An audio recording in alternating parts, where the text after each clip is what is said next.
হ্যাঁ, একটু একটু একটু একটু থাকবেন, আপনারা একটু থাকবেন। এখন এসে হ্যাঁ তুলুন।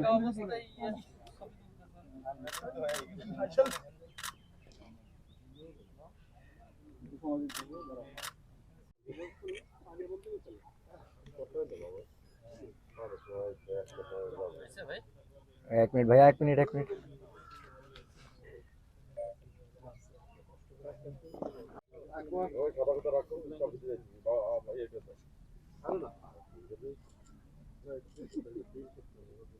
না, অবশ্যই প্রত্যাশা খুবই ভালো। লাস্ট ইয়ার আমরা চ্যাম্পিয়ন হয়েছিলাম 4th ডেতে। আমাদের টিমটাও খুব ভালো টিম। সো আমার কাছে মনে হয় এই ম্যাচটা ভালো খেলাটা খুবই ইম্পর্ট্যান্ট আমাদের জন্য। অবশ্যই যখনই দর্শকরা আসে আমরা খুব আনন্দিত হই।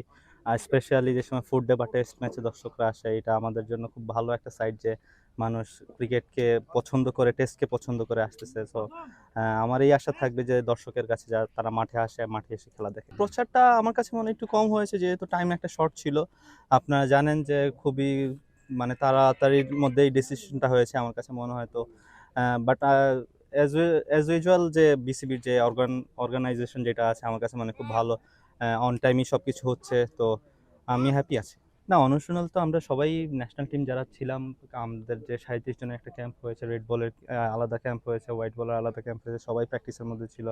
বাইরের যারা ছিল আমার কাছে মনে হয় তারাও সবাই রেসপন্সিবল, তারাও প্র্যাকটিসে ছিল। তো প্র্যাকটিসে খুব একটা ঘাটতি নাই, হয়তো টিমটা একটু লেটে এসেছে, but at the same time আমি বলবো যে প্র্যাকটিসে কোনো ঘাটতি না। আমাদের তো বললামই টিম কম্বিনেশন ঠিক আছে আমাদের, বরঞ্চ আমাদের টিম কম্বিনেশন করতে একটু ডিফিকাল্ট হবে, যেহেতু আমাদের মোস্টলি প্লেয়ারই ন্যাশনাল টিমের প্লেয়ার, রেড বলের প্লেয়ার। সো বাট আমি হ্যাপি যে এই এই হেলদি কম্পিটিশনটা আছে আমাদের, তো এটাই।